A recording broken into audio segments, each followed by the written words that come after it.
Pada segmen sebelumnya kita telah membahas berbagai penyakit yang bisa menyerang wanita dan tadi juga sudah disampaikan bahwa klinik CMI ini menerima berbagai penyakit termasuk kanker ini yang biasa terserang terhadap wanita. Tadi sempat disebutkan ada kanker serviks dan juga ada kanker payudara yang 80% bisa disembuhkan di CMI. Nah, selain itu juga akan Dokter Puspa sampaikan kira-kira ada penyakit apa lagi yang rentan terhadap perempuan.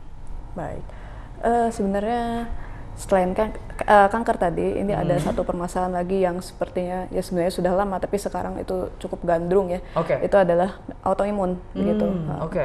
Baik, penyakit autoimun itu maksudnya kondisi imun gitu ya atau daya tahan tubuh itu yang tidak bisa mengenali perbedaan antara zat yang asing begitu ya dengan tubuh sendiri begitu. Jadi sistem imunnya menyerang tubuh sendiri begitu.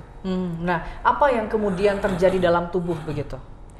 Ya, jadi tubuh sendirinya diserang oleh sistem kekebalan tubuh sendiri begitu. Jadi gampang lelah, gampang sakit begitu ya, termasuk penyakit-penyakit yang masuk begitu. Kalau sederhananya mungkin flu begitu, jadi jauh lebih rentan begitu.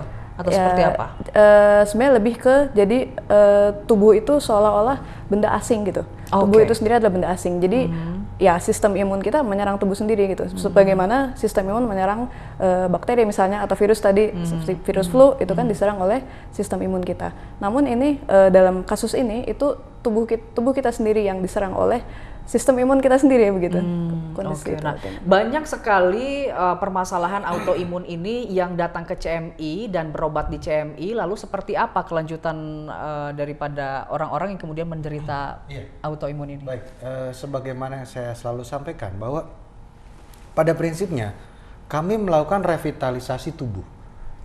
Revitalisasi tubuh ini adalah bagaimana supaya tubuh kita kembali ke fungsi normal. Ya, fungsi normalnya adalah daya tahan tubuh menyerang benda asing.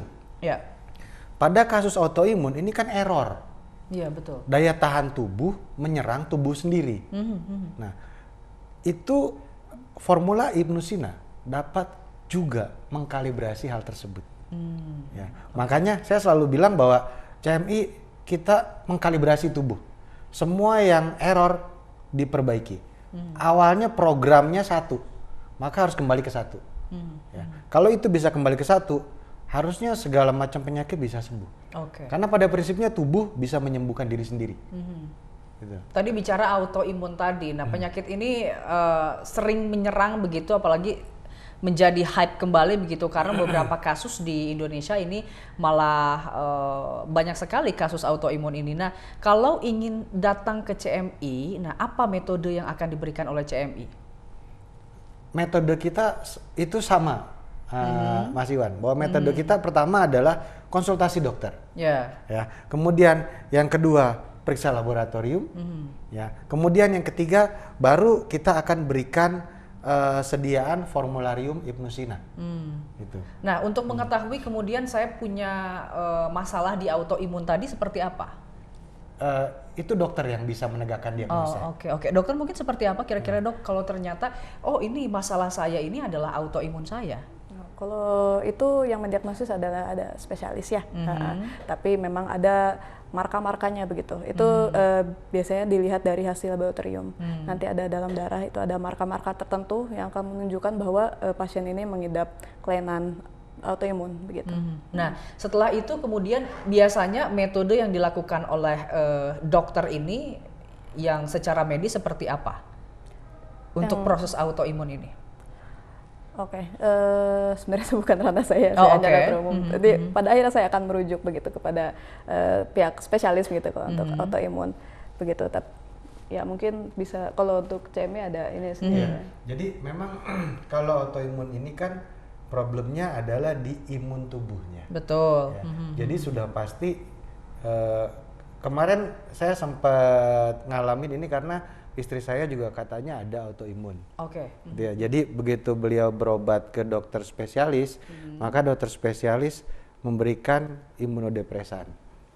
Ya, nah itu yang diberikan oleh dokter spesialis. Dan ya memang itu hanya mengobati akibatnya, tapi penyebabnya enggak. gitu ya. Nah, kami di CMI kami cari penyebabnya, bukan akibatnya. Makanya kita bilang kita komplementer, bahwa pengobatan konvensional tetap jalan untuk memberikan kenyamanan kepada pasien. Tetapi untuk pemulihannya, kan kita nggak semata-mata minta nyaman doang, tapi sembuh, gitu ya. Nah, untuk sembuh itu maka butuh direvitalisasi, begitu Mas. Diperbaiki. Diperbaiki, ya? diservis begitu. Kalau kendaraan diservis begitu ya. Nah ini nampaknya juga tubuh selain daripada kita tahu ada penyakit, ini juga perlu diservis begitu untuk tadi istilahnya dari Ibnu Sina dari sembuh ya kesembuh lagi begitu ya. Betul. Nah saya akan ke dokter lagi, selain daripada penyakit autoimun, apakah ada penyakit lagi yang lebih rentan terhadap perempuan? Baik, sebenarnya ini kan dari tadi kita bahas yang berat-berat begitu ya. Dari keberat sebenarnya yang ringan-ringan juga ada, yang lebih rentan terhadap perempuan gitu ya, menjangkit perempuan. Contohnya kembali lagi ke masalah anatomi, itu adalah penyakit infeksi saluran kemih begitu ya. Secara anatomis kan memang kalau kita tidak menjaga kebersihan alat reproduksi begitu ya, itu akan berpengaruh ke saluran kemih juga karena memang pendek begitu secara anatomis saluran kemihnya. Jadi perempuan itu lebih rentan terkena infeksi gitu ya. Terkena infeksi saluran kemih khususnya itu jika tidak menjaga kebersihan begitu untuk perempuan. Kemudian ke hal yang lebih mungkin di luar tanda kutip ya, itu adalah kesehatan mental begitu. Perempuan itu memang lebih rentan untuk terkena penyakit mental, contohnya depresi seperti itu. Itu lebih rentan pada perempuan.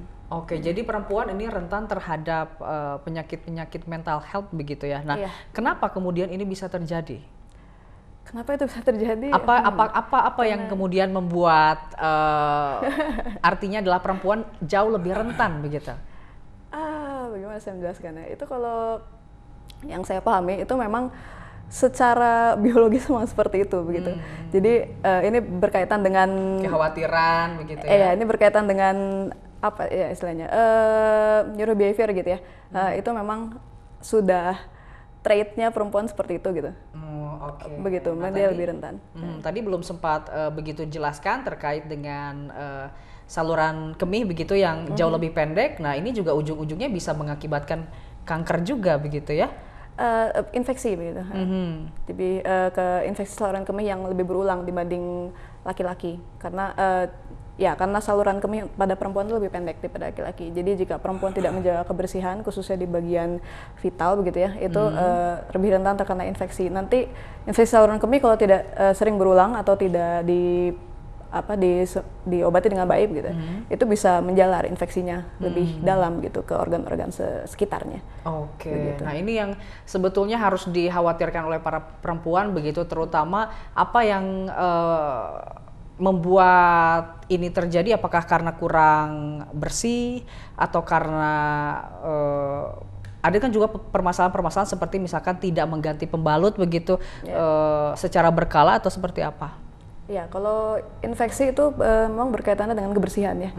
Jadi memang kebiasaan dari perempuan itu sendiri untuk menjaga kebersihan alat reproduksinya begitu.